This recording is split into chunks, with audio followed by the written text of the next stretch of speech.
এর আগে যত নবীগণ পৃথিবীতে এসেছিল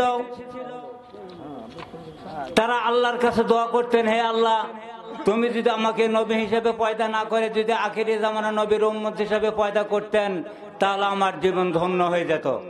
কোন নবীর দোয়া কবুল করা হয় নাই, একমাত্র ঈসা নবীর দোয়া কবুল করা হয়েছে।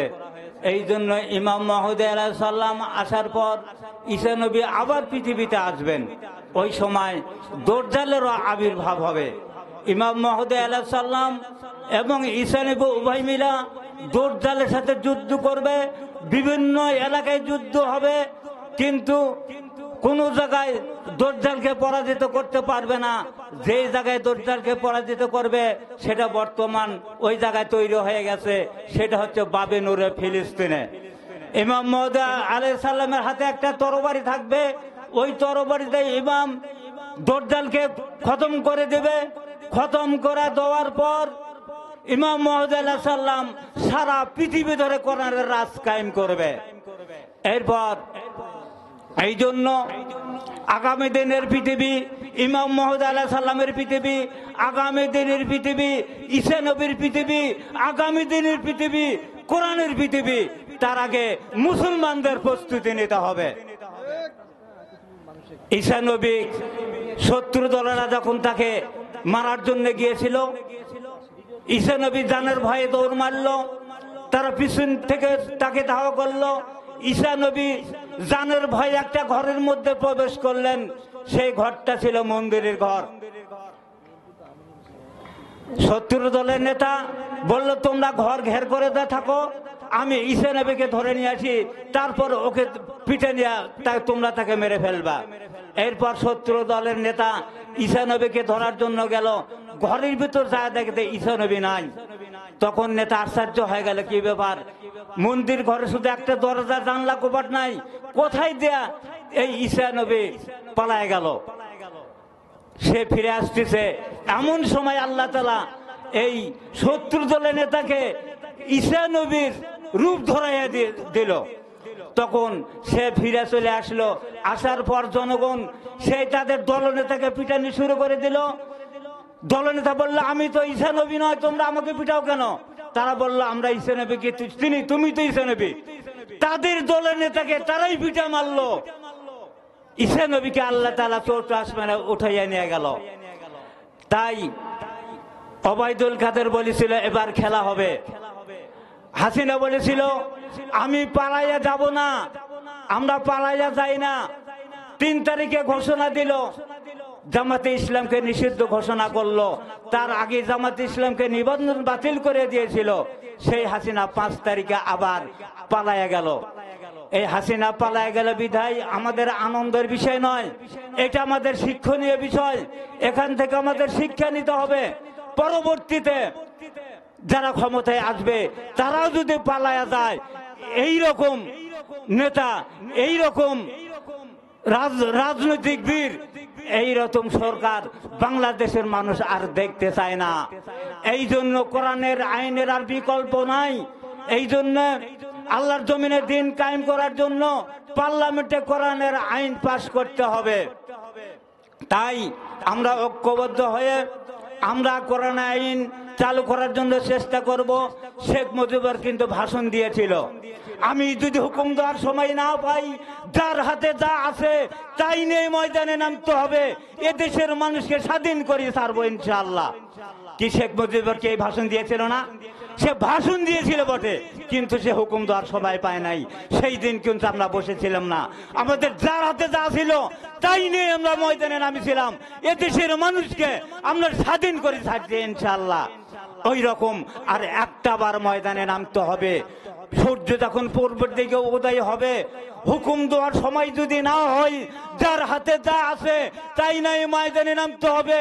এই সোনার বাংলাদেশে, এই স্বাধীন দেশে কোরআনের আইন প্রতিষ্ঠিত করতে হবে ইনশাআল্লাহ।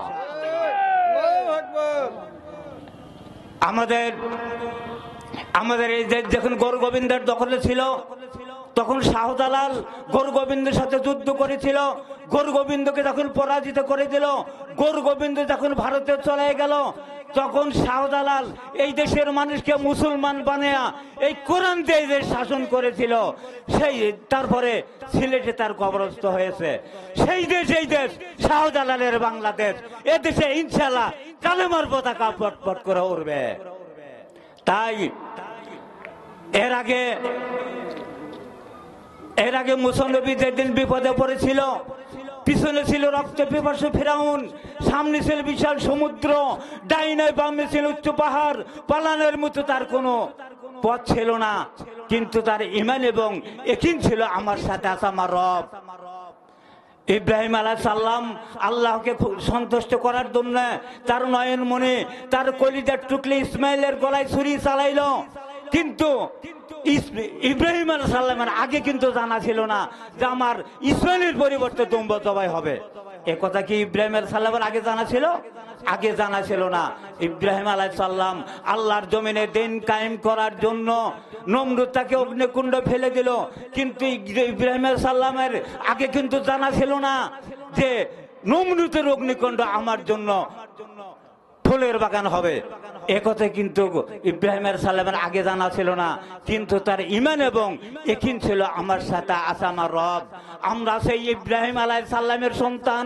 আল্লাহর জমিনে দিন কায়েম করার জন্য যদি সময় দিতে হয় আমরা দিব, যদি মাল দিতে হয় আমরা দিব, যদি জান দিতে হয় আমরা দিব, তবু এই বাংলার জমিনে কোরআনের আইন প্রতিষ্ঠিত হবে ইনশাআল্লাহ। ইরাকের মাটিতে ডালিম গাছে ডালিম ধরে থাকবে, সকালবেলা মানুষ ডালিম তুলে নিয়ে যাবে, বিকাল বেলা আবার ভরপুর হয়ে থাকবে। যে সমস্ত জমিতে যে ফসলের উপযোগী সেই ফসল হয়ে থাকবে, সকালবেলা মানুষ ফসল তুলে নিয়ে যাবে, বিকাল বেলা আবার ভরপুর হয়ে থাকবে। এটা হবে কখন? ইমাম মাহদী আলাইহিস সালাম আসার পর। আর মানুষ যন্ত্রের সাহায্যে কথা বলবে, আর ফরাত নদী না শুকান পর্যন্ত কিয়ামত হবে না। আর মানুষ যন্ত্রের সাহায্যে কথা বলবে।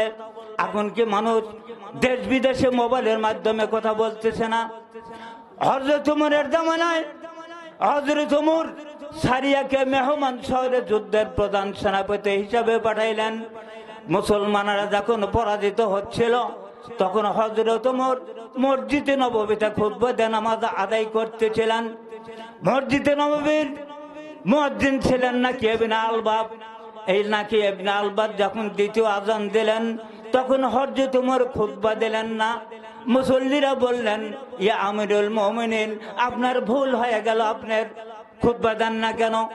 আপনাদের মসজিদের মুয়াজ্জিন যদি দ্বিতীয় আজান দেয় আর ইমাম যদি খুতবা না দেয়, আপনারা বলবেন না যে হুজুর আপনার ভুল হয়ে গেল? বলবেন না? অবশ্যই বলবেন।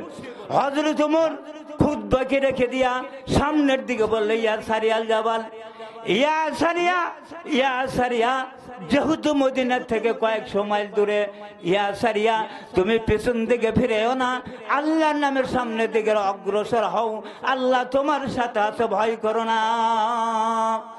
2 সপ্তাহ পর সারিয়া মেহমান শহর থেকে দুধ পাঠাইলো, কাসেদ পাঠাইলো, বললেন, ইয়া আমিরুল মুমিনিন, আমরা যখন পরাজিত হচ্ছিলাম, পিছন থেকে আপনার কথার আওয়াজ পায়া আমরা সামনের দিকে অগ্রসর হইয়া হাজার হাজার কাফেরদেরকে আমরা পরাজিত করেছি। হুজুর, ওই আওয়াজটা আপনার না, কারণ আমরা ভুল বুঝলাম নাকি?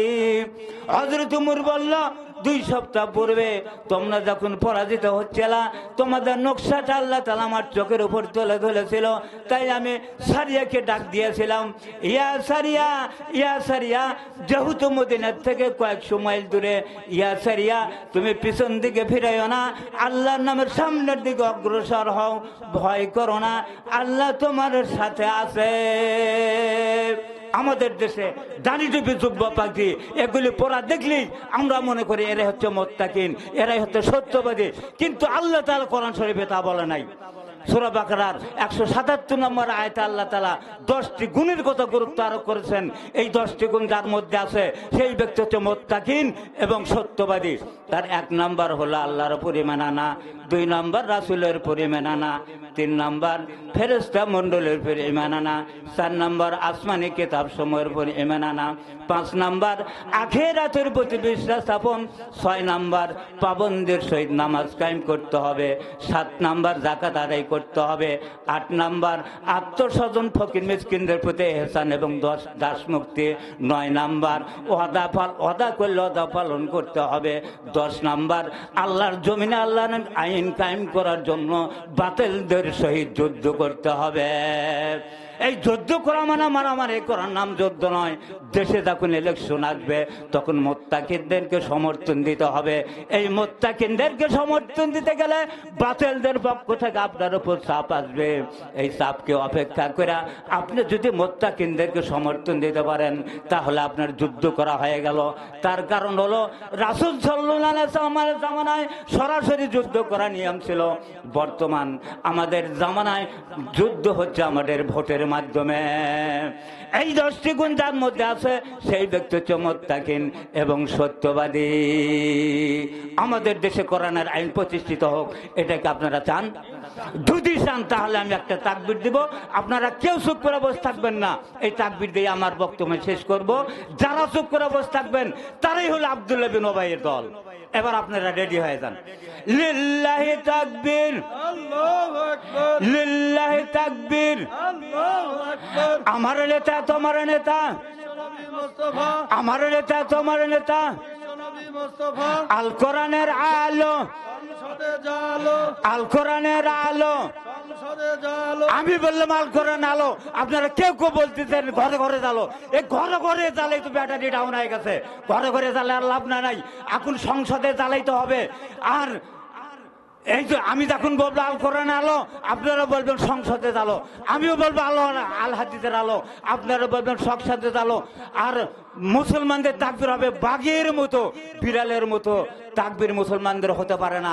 একদিনে যদি বাচ্চা থাকি বাঘের বাচ্চার মতো বাচ্চা থাকবো, বিড়ালের বাচ্চা 100 বছর বাচ্চা থাকার কোনো প্রয়োজন নাই। এই জন্য আবার রেডি হয়ে যান। লিল্লাহি তাকবীর, আল কোরআনের আলো, আল হাদিসের আলো, আলম আলমা যেখানে, লিল্লাহি তাকবীর। এই বলি আমার বক্তব্য শেষ করছে।